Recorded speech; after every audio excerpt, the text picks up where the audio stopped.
Assalamualaikum warahmatullahi wabarakatuh. Selamat datang di channel saya, Apoteker Primanita. Jadi pada kesempatan kali ini saya akan berbagi tutorial cek interaksi obat menggunakan aplikasi Drug Interaction Checker. Yaitu ada 3 aplikasi, yaitu yang pertama aplikasi drugs.com, yang kedua aplikasi Medscape, yang ketiga aplikasi RxList. Beserta bagaimana interpretasi hasilnya dari contoh-contoh penggunaan obat. Untuk mengawali tutorial, teman-teman perlu mengetahui bahwasanya pentingnya memahami ada atau tidaknya interaksi obat terhadap obat yang telah kita konsumsi, khususnya jika obat yang kita konsumsi lebih dari 2 macam obat. Kejadian interaksi obat bisa diperhatikan dari aspek tingkat keparahannya, yaitu terbagi menjadi 3, baik minor, moderate, maupun mayor. Dan berdasarkan mekanisme kerjanya, ada farmasetik, farmakokinetik, dan farmakodinamik. Namun, yang akan kita pelajari kali ini adalah tutorial pada aspek mekanisme kerja, farmakokinetik, dan farmakodinamik, karena berkaitan dengan mekanisme kerja obat yang terjadi di dalam tubuh. Baik, kita mulai saja untuk tutorial aplikasi Drug Interaction Checker-nya ya. Berikut ini adalah contoh obat yang tercantum pada resep. Pada resep tersebut ada 4 macam obat. Yang pertama simvastatin, kedua captopril, yang ketiga ada amlodipin, dan yang keempat adalah asam mefenamat. Seluruh obat yang ada di resep ini akan kita cek kejadian interaksi obatnya menggunakan aplikasi. Pertama-tama kita bisa melakukan download aplikasi terlebih dahulu jika penggunaannya melalui Android seperti ini. Ini untuk aplikasi yang bernama Medscape, lalu aplikasi lainnya bisa menggunakan drugs.com. Sama halnya juga aplikasi RxList juga dapat di-download terlebih dahulu. Jika penggunaannya melalui browser atau website, maka bisa langsung masuk ke Google, lalu kita akan mengetikkan tujuan aplikasinya, yaitu yang pertama, misalkan kita mau masuk ke aplikasi Medscape, maka kita mengetikkan Medscape dan akan bisa masuk ke Medscape Interaction. Pada Medscape ini akan langsung masuk kepada fitur Drug Interaction Checker. Nah, di sini ini untuk aplikasi Medscape. Begitu juga dengan aplikasi yang lainnya. Kita bisa masuk ke Google, lalu kita mengetikkan untuk drugs.com, kita masuk ke drugs.com atau kita bisa masuk ke Drug Interaction. Kita masuk dulu ke drugs.com, di sini sudah masuk ke Drug Interaction Checker. Kita bisa langsung klik di sini dan bisa langsung dimasukkan untuk obat-obat yang akan dicek interaksi obatnya. Lalu yang ketiga, masuk ke aplikasi RxList juga sama. Kita bisa masuk ke Google, lalu kita ketik RxList Drug Interaction sehingga langsung masuk ke Drug Interaction Checker yang ada di aplikasi RxList. Begitu. Kali ini saya akan tutorialnya menggunakan browser ya. Langsung masuk pada aplikasi Medscape. Ini kita sudah masuk ke aplikasi Medscape dan sudah masuk ke Drug Interaction Checker-nya Medscape. Lalu kita bisa menginputkan seluruh data obat yang ada di resep. Tadi resepnya ada 4 obat, sehingga kita bisa input ke 4 obat tersebut, yaitu yang pertama adalah simvastatin. Kita input untuk simvastatin di sini. Kita pilih simvastatin. Setelah itu, untuk obat yang kedua tadi ada amlodipin, maka kita klik amlodipin. Setelah itu obat yang ketiga ada captopril, maka kita klik captopril, dan yang terakhir adalah asam mefenamat. Karena ini adalah berbasis aplikasi, maka yang kita pilih adalah bahasa latinnya atau mefenamic acid. Jadi kita pilihnya mefenamic acid. Nah, dari sini terlihat bahwasannya ada kejadian yang muncul dari seluruh data obat, kejadian interaksi obatnya menurut aplikasi Medscape begitu.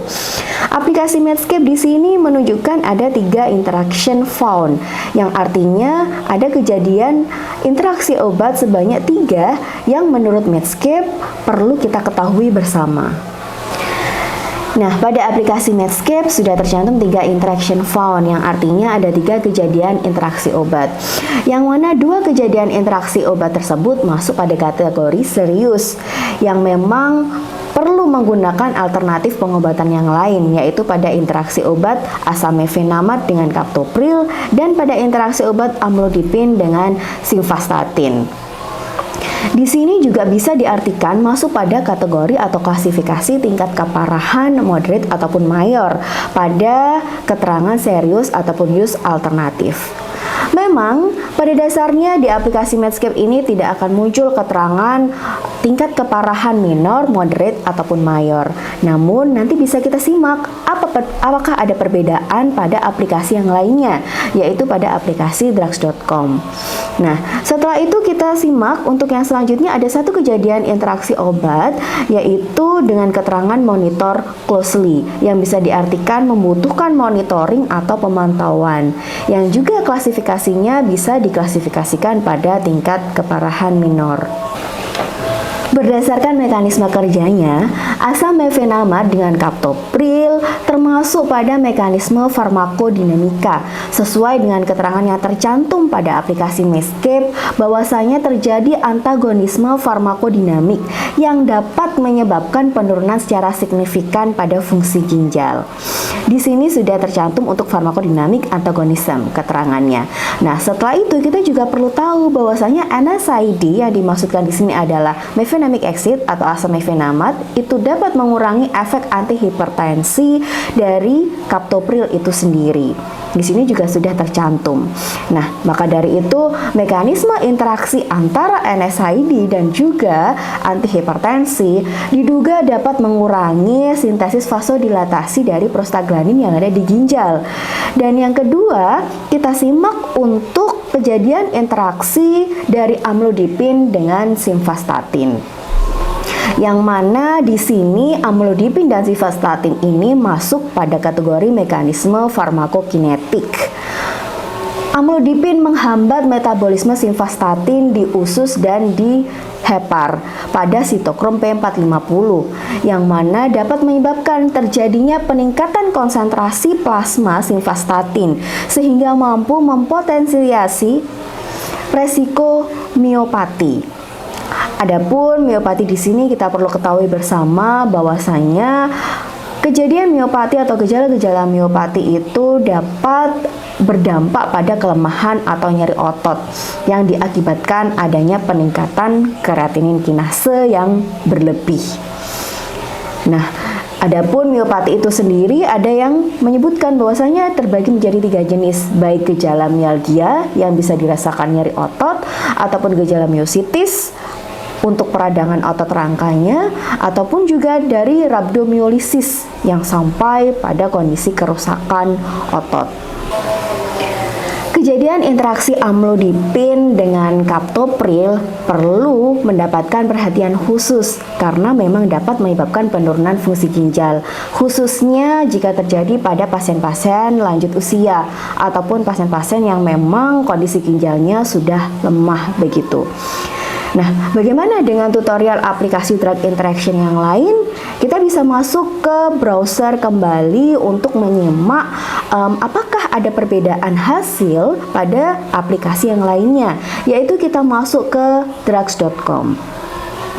Tadi kita sudah masuk ke aplikasi drugs.com dengan menginput atau memilih drugs.com yang ada di browser, setelah itu bisa masuk ke drug interaction checker. Nah, dari sini kita bisa masukkan satu persatu obat yang memang terdapat pada resep. Jadi pada prinsipnya step by stepnya sama persis dengan yang ada di aplikasi Medscape. Namun nanti kita akan lihat, kita perhatikan dan kita simak bersama-sama apakah hasilnya ada perbedaan yang di aplikasi Medscape dan juga di aplikasi drugs.com. Kita input terlebih dahulu di sini obat-obat yang ada di resep ya. Simvastatin. Setelah itu yang selanjutnya ada lagi tadi amlodipin ya, kita klik juga, kita ketik untuk amlodipin, lalu kita masukkan ulang obat yang selanjutnya yaitu captopril, dan yang terakhir adalah mefenamic acid atau asam mefenamate. Nah, lalu kita pilih yang terakhir adalah klik check interaction. Nah, di sini akan muncul bahwasanya Ketika sudah diinput semuanya, maka terlihat bahwa hasil dari drugs.com mencantumkan ada 7 potensial interaction found. Jadi ada interaksi obat yang ditemukan secara potensial itu sejumlah 7. Namun perlu diketahui bersama sebelum kita masuk pada hasil masing-masing interaksi potensial yang dihasilkan oleh aplikasi drugs.com, bahwasanya kalian perlu mengetahui jika pada aplikasi drugs.com ini untuk menginput 4 macam obat sekaligus itu perlu masuk ke akun terlebih dahulu. Jadi kita harus melengkapi data akun yang ada terlebih dahulu, dari data nama kita, setelah itu alamat email, setelah itu password, lalu ada kategori tenaga profesional, apakah seorang dokter, apakah seorang apoteker, ataupun mahasiswa. Lalu bisa kita klik accept, baru bisa untuk menginput seluruhnya ke 4 obatnya. Jika itu tidak dilengkapi data tersebut, maka untuk drug interaction checker yang ada di aplikasi drugs.com itu hanya bisa diinputkan sejumlah 3 macam obat saja, begitu. Jadi step by stepnya ya bergantian. Jadi misalkan tadi sudah diinput untuk amlodipin, maka amlodipin diinput terlebih dahulu, captopril, lalu simvastatin. Untuk obat yang selanjutnya itu perlu dipasangkan di step yang selanjutnya. Jadi tidak bisa langsung satu step keseluruhan begitu. Namun karena di sini sudah saya lengkapi data akun yang ada, maka kita bisa langsung masuk dan bisa langsung muncul data kejadian interaksi obat keseluruhan. Ya teman-teman, jadi di sini kita bisa ketahui bersama ya bahwasanya ada perbedaan. Yang awalnya tadi di Medscape itu tercantum ada 3 interaction found yang ditemukan. Setelah itu, pada aplikasi drugs.com di sini ada 7 potensial interaksi yang ditemukan dari aplikasi drugs.com. Lalu apa perbedaannya? Apakah memang dari segi konten lebih lengkap di drugs.com? Maka kita bisa simak bersama-sama ya. Jadi di sini untuk aplikasi drugs.com di sini ada pilihan poin consumer dan juga poin profesional di sini. Nah, dari sini akan terlihat juga bahwasanya di keterangan yang ada di bawah consumer dan profesional itu terlihat ada tingkat keparahan yang muncul begitu. Di sini ada tingkat keparahan mayor, ada 1 kejadian. Setelah itu ada tingkat keparahan moderate, ada 2 kejadian. Setelah itu ada tingkat keparahan minor, ada 1 kejadian. Dan tambahan lagi, ternyata di aplikasi drugs.com itu muncul untuk interaksi obat dengan makanan begitu. Nah, inilah yang menjadi perbedaan, bahwasanya di aplikasi Medscape itu tidak muncul. Jika kita flashback, kita kembali lagi ke aplikasi Medscape, maka di sini fokus di aplikasi Medscape itu antar obat saja begitu. Namun di aplikasi drugs.com itu kita bisa tahu, oh tingkat keparahannya ada berapa kejadian, dan setelah itu kita juga bisa dilihatkan data untuk data interaksi obat yang bisa berinteraksi dengan makanan. Karena kita juga ketahui bersama bahwasanya interaksi obat itu tidak terjadi antar obat saja, tapi bisa juga terjadi dengan antar makanan yang kita konsumsi begitu. Nah, maka dari itu kita akan simak bersama-sama, kita akan pelajari bersama-sama bagaimana hasil interpretasi kejadian interaksi obat menurut aplikasi drugs.com. Nah, berikut ini kita akan bahas dan pelajari bersama ya. Dari yang awal, kita akan lihat terlebih dahulu ada data consumer di sini.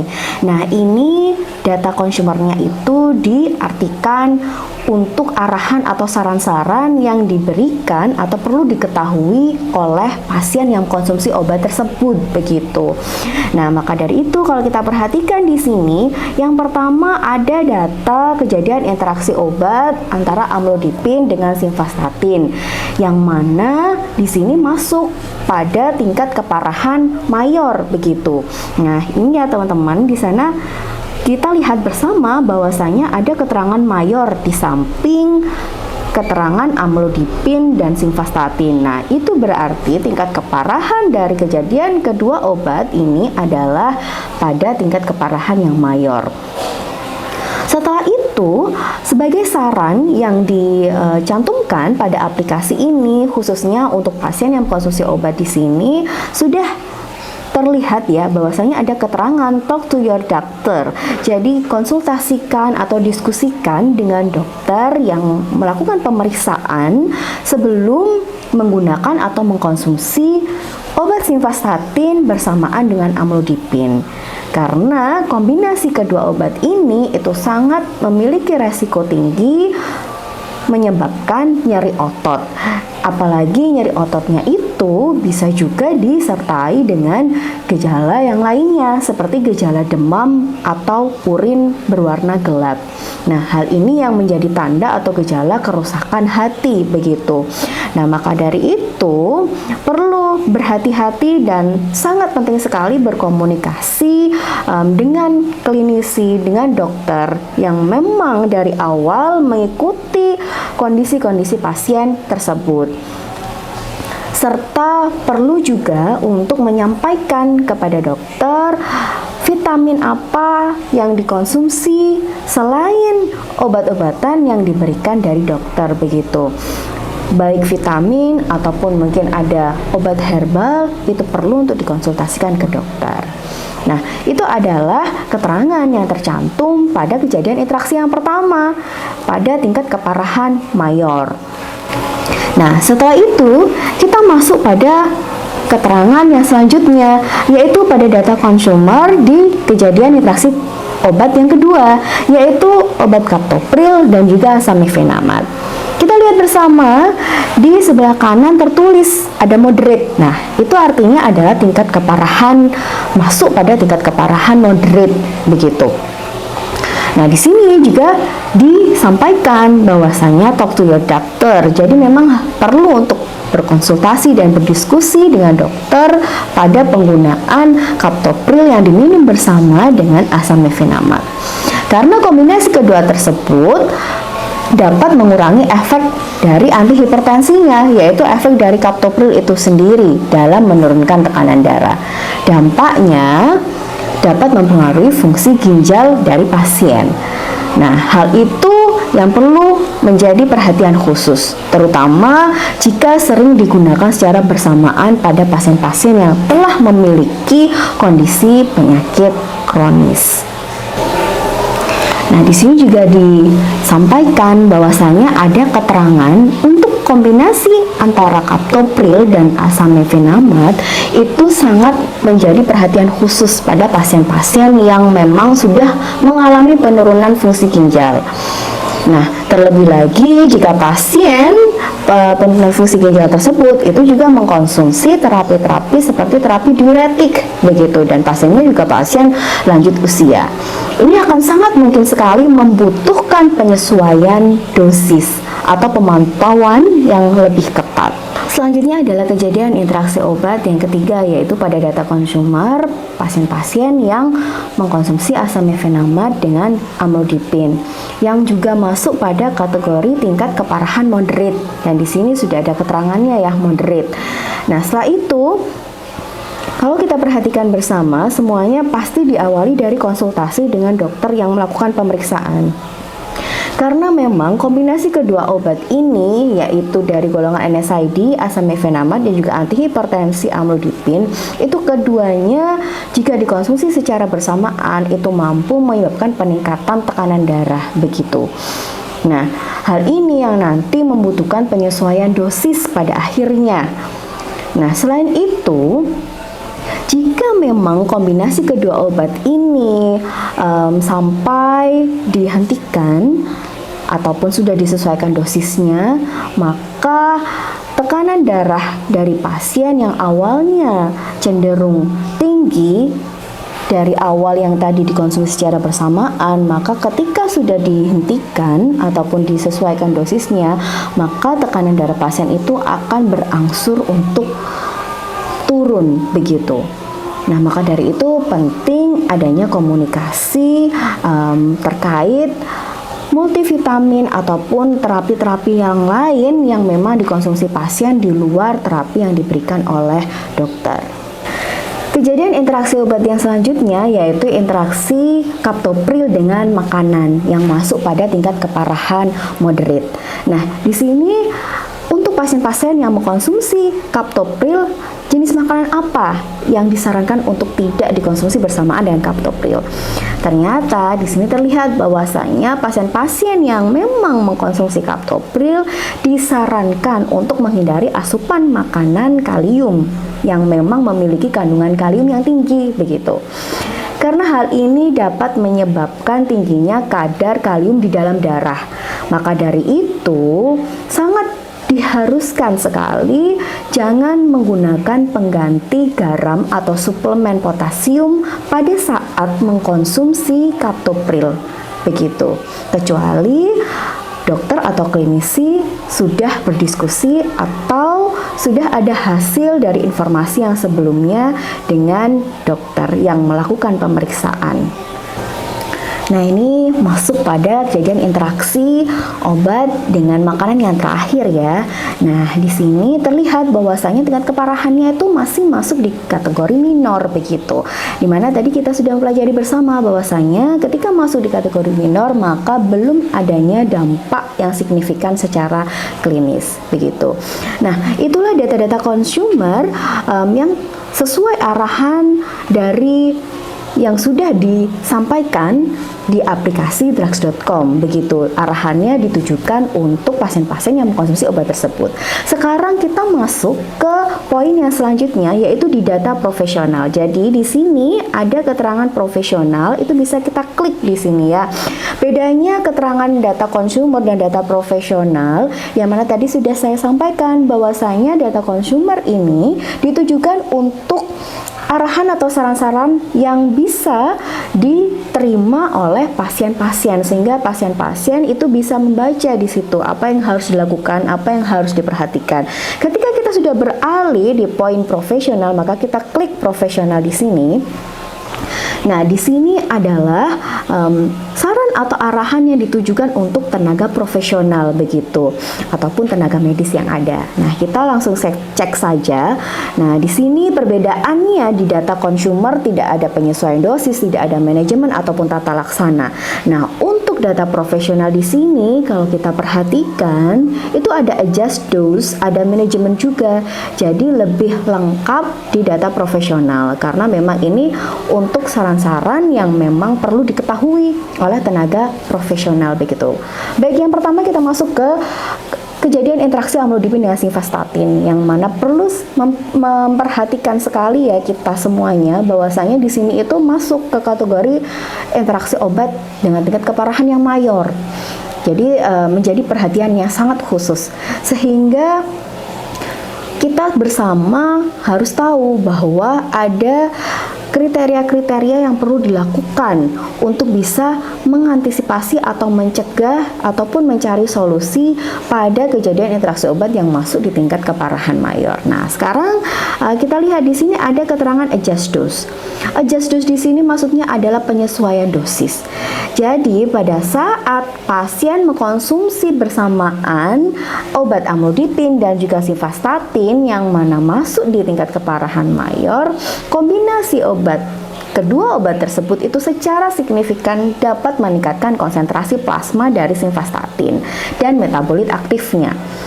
Ataupun metabolit aktif yang dimaksudkan di sini adalah dari simvastatin exitnya atau asam simvastatinnya, sehingga potensi ke resiko miopati yang diinduksi statin itu juga semakin tinggi. Nah, mekanisme ini menjadi mekanisme yang menjadi acuan atau kejadian yang perlu diperhatikan karena hal ini dapat menghambat metabolisme simvastatin amlodipin melalui sitokrom P450 3A4 yang ada di usus dan hati. Nah, pada aplikasi drugs.com ini bedanya juga dengan aplikasi Medscape yang sebelumnya.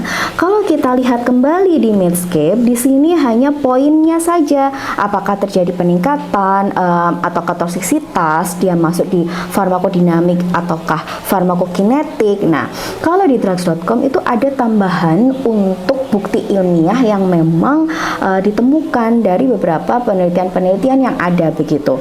Di sini disebutkan bahwasanya simvastatin dosis tunggal 80 mg yang diberikan pada hari ke-10 pasien yang mengkonsumsi amlodipin itu ternyata memang mampu meningkatkan konsentrasi plasma puncak dari simvastatin, atau kita kenalnya adalah dengan konsentrasi maksimumnya. Nah, begitu. Hal ini menyebabkan dapat terjadi peningkatan AUC yang rata-ratanya menjadi 1,5 dan 1,8 kali lipat dari awalnya begitu. Nah, maka dari itu yang menjadi perhatian khusus. Bagaimana dengan manajemen dan tata laksananya? Nah, di sini kita lihat di bagian manajemen atau tata laksananya. Nah, untuk manajemen ataupun tata laksana yang bisa dilakukan untuk mengatasi kejadian interaksi obat, amlodipin dan simvastatin yang masuk di kategori tingkat keparahan mayor adalah di sini tercantum bahwa penggunaan dosis simvastatin itu maksimalnya adalah 20 mg per hari jika memang konsumsi obatnya dikombinasikan dengan amlodipin. Atau juga ada opsi lain atau alternatif lainnya yang bisa digunakan, yaitu dengan cara menggunakan obat golongan statin yang lainnya, yang terbaru dan yang lebih mahal. Karena obat golongan statin tersebut adalah obat yang dimetabolisme oleh enzim sitokrom 2C9, sehingga tidak akan mempengaruhi obat-obatan yang dimetabolisme oleh enzim sitokrom 3A4. Nah, adapun obat-obat yang dimaksudkan adalah dari golongan statin yang lain ya bisa dipilih, yaitu rosuvastatin, pravastatin, ataupun fluvastatin. Nah, tidak berhenti di situ juga, tetapi pasien-pasien yang memang mengkonsumsi kedua obat tersebut itu tetap diperlukan pemantauan ya dan monitoring secara ketat terhadap gejala-gejala yang mungkin memiliki resiko sampai ke arah miopati yang memang sudah kita pelajari bersama sebelumnya, yaitu nyeri otot, lemah otot, sampai ada urin berwarna gelap. Nah, untuk peningkatan kreatinin kinase yang meningkat secara tajam tanpa adanya olahraga berat itu juga perlu menjadi perhatian khusus. Nah, bagaimana dengan kejadian interaksi obat yang memang obat tersebut adalah captopril dengan asam mefenamat? Apa yang tercantum di aplikasi drugs.com? Nah, di sini tercantumnya adalah tingkat keparahan moderate ya, sama seperti sebelumnya. Namun, kita lihat di sini ada keterangan-keterangan lebih lanjut, yaitu keterangan monitoring dan keterangan manajemen.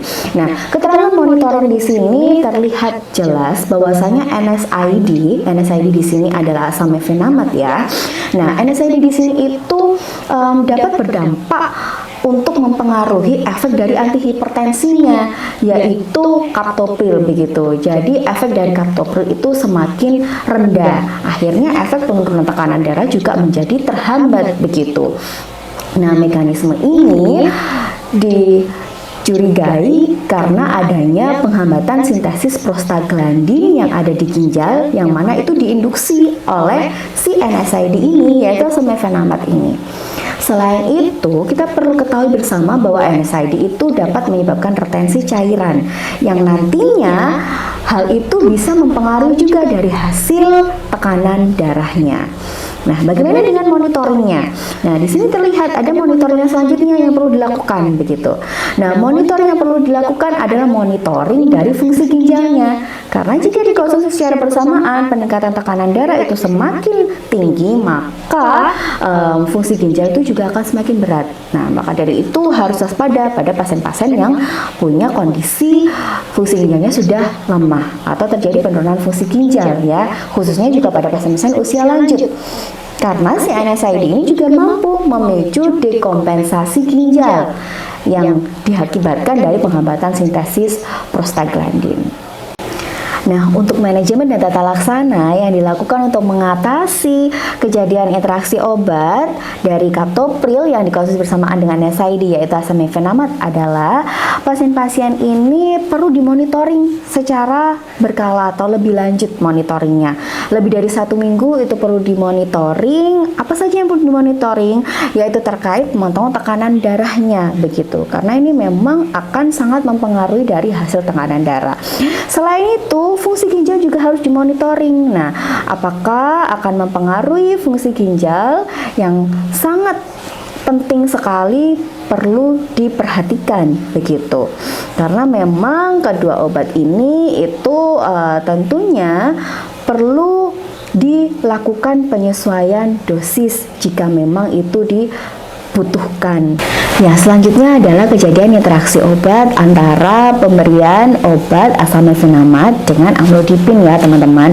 Nah, di sini tingkat keparahannya adalah masuk di tingkat keparahan moderate. Nah, lalu apa yang dicantumkan atau yang bisa kita lihat, kita pelajari yang ada di aplikasi drugs.com. Nah, di sini terlihat bahwasanya ada data monitoring dan ada data manajemen. Monitoring di sini terlihat bahwa NSAID ini adalah penghambat siklooksigenase begitu ya, yang mana jika bertemu dengan ataupun dikonsumsi bersamaan dengan antihipertensi golongan CCB, calcium channel blocker, itu juga mampu mengakibatkan peningkatan tekanan darah begitu. Nah, maka dari itu resiko terjadinya hipotensi itu juga akan menjadi tinggi begitu. Nah, maka dari itu apa yang perlu dilakukan untuk manajemennya? Nah, manajemennya adalah disarankan untuk memantau perubahan tekanan darahnya. Jadi kontrol tekanan darah itu harus secara berkala, secara periodik begitu ya. Nah, setelah itu untuk yang terakhir nih, yang terakhir ini adalah interaksi antar obat juga ya. Interaksi antar obat yang terakhir adalah kejadian interaksi antara kaptopril dan juga amlodipin. Di sini masih masuk dalam kategori minor. Nah, namun ada keterangan yang perlu kita ketahui bersama bahwasanya kombinasi ACE inhibitor yaitu kaptopril dengan CCB yaitu amlodipin itu mereka berdua memiliki efek hipotensi aditif begitu. Nah, namun ini masih dinilai aman karena kan juga masih masuk di kategori minor begitu ya. Masih dinilai aman jika dikonsumsi secara bersamaan. Tetap perlu dilakukan monitoring tekanan darah secara berkala terutama selama 1 sampai 3 minggu pertama ketika pemberian obat. Nah, kita masuk pada kejadian interaksi obat dengan makanan ya. Menurut data-data yang perlu diberikan oleh aplikasi drugs.com ini kepada tenaga profesional, kita ketahui bahwa tingkat keparahan dari interaksi simvastatin yang dikonsumsi bersamaan dengan makanan tertentu itu bisa menyebabkan sampai di tingkat keparahan mayor. Nah, maka dari itu apa yang perlu dilakukan? Generally avoid. Untuk manajemennya apa yang harus dilakukan, apa yang harus dihindari. Nah, di sini kita lihat bahwasannya info terkait manajemen interaksi simvastatin dengan makanan itu makanan yang perlu diperhatikan jangan sampai konsumsinya adalah dengan jus grapefruit, teh hijau, oat. Nah, itu jika memang diperlukan dikonsumsi secara bersama maka perlu dilakukan waktu jeda minumnya begitu ya. Nah, itu yang dicantumkan di sini. Apa yang harus dihindari, apa yang harus dilakukan. Waktu jedanya bisa dilakukan adalah 2 sampai 4 jam setelah konsumsi obat. Nah, sekarang kita langsung masuk ya ke tata laksananya yang ada di bawah. Selanjutnya itu terkait apa yang perlu dilakukan. Nah, ternyata tata laksana yang selanjutnya adalah pada kasus kejadian interaksi obat kaptopril dengan makanan yang tingkat keparahannya adalah moderate. Generally avoid-nya apa yang diperlukan di sini yang harus diperhatikan. Nah, ternyata memang rekomendasi yang disarankan oleh aplikasi drugs.com di sini ya, bahwasanya pasien-pasien yang memang mengkonsumsi ACE inhibitor yaitu kaptopril dan sangat hati-hati sekali, sangat dianjurkan sekali untuk menghindari asupan diet kalium yang cukup tinggi. Nah, hal ini juga menjadi perhatian khusus harus diberikan pada kandungan-kandungan kalium ataupun pengganti garam, itu jangan sampai dilakukan begitu, karena nanti akan meningkatkan tekanan darah pasien juga. Nah, setelah itu untuk pemberian amlodipin itu juga perlu melakukan monitoring begitu. Nah, ini pada kasus yang selanjutnya, kasus kejadian interaksi yang selanjutnya, amlodipin dan juga makanan yang tingkat keparahannya adalah minor. Nah, di sini perlu dilakukan pemantauan begitu ya, monitoring pemantauan efek samping dari penggunaan amlodipin. Nah, pemantauannya apa aja yang bisa dilakukan? Dari gejala-gejala sakit kepala, hipotensi, takikardi, denyut jantung yang semakin cepat begitu. Nah, itu perlu diperhatikan. Jika memang menemui gejala-gejala seperti itu, maka segera untuk bisa mengkonsultasikan kepada klinisi. Namun di sini tingkat keparahannya masih minor ya teman-teman. Jadi dampak signifikan secara klinisnya masih belum terlihat. Ya, jadi begitulah untuk aplikasi drugs.com dan Medscape ya. Bagaimana? Apakah kalian sudah membandingkan mana yang lebih lengkap untuk informasi-informasi yang bisa diberikan, yang bisa dipelajari begitu. Nah, ada satu lagi aplikasi yang terakhir yang perlu saya sampaikan kepada teman-teman. Untuk tutorialnya sebenarnya prinsipnya sama begitu, namun tampilannya mungkin agak sedikit berbeda. Tapi jika kita bandingkan dengan drugs.com, tentu saja informasi yang ditampilkan oleh aplikasi drugs.com tadi lebih cenderung lebih lengkap begitu ya. Nah, kita lihat saja ya, kita masuk ke Google lagi, lalu kita ketik RX list. Nah, kita masuk ke RX list drug interaction, kita klik drug interaction checkernya begitu. Nah, di sini juga sama, kita input nama-nama obatnya. Jadi yang pertama tadi ada simvastatin. Nah, kita pilih simvastatin, setelah itu kita pilih ada amlodipin ya. Setelah itu kita pilih lagi ada captopril. Yang terakhir ada mefenamic exit ya. Baik, jadi di sini kita langsung klik check for interaction. Nah, apa nih yang tampil? Nah, kita lihat bersama-sama apakah sama atau beda. Nah, ternyata di sini yang muncul adalah 2 interaction found. Nah, beda lagi ya teman-teman. Tadi yang di Medscape ada 3 yang muncul. Setelah itu yang di drugs.com ada 7 karena bersamaan dengan interaksi dengan makanan. Setelah itu untuk yang RX list ini itu ternyata ada 2 interaction yang muncul, yaitu dengan tingkat serius use alternatif. Jadi ini cenderung sama dengan Medscape tadi ya untuk keterangan yang tercantum begitu. Setelah itu ada monitoring closely.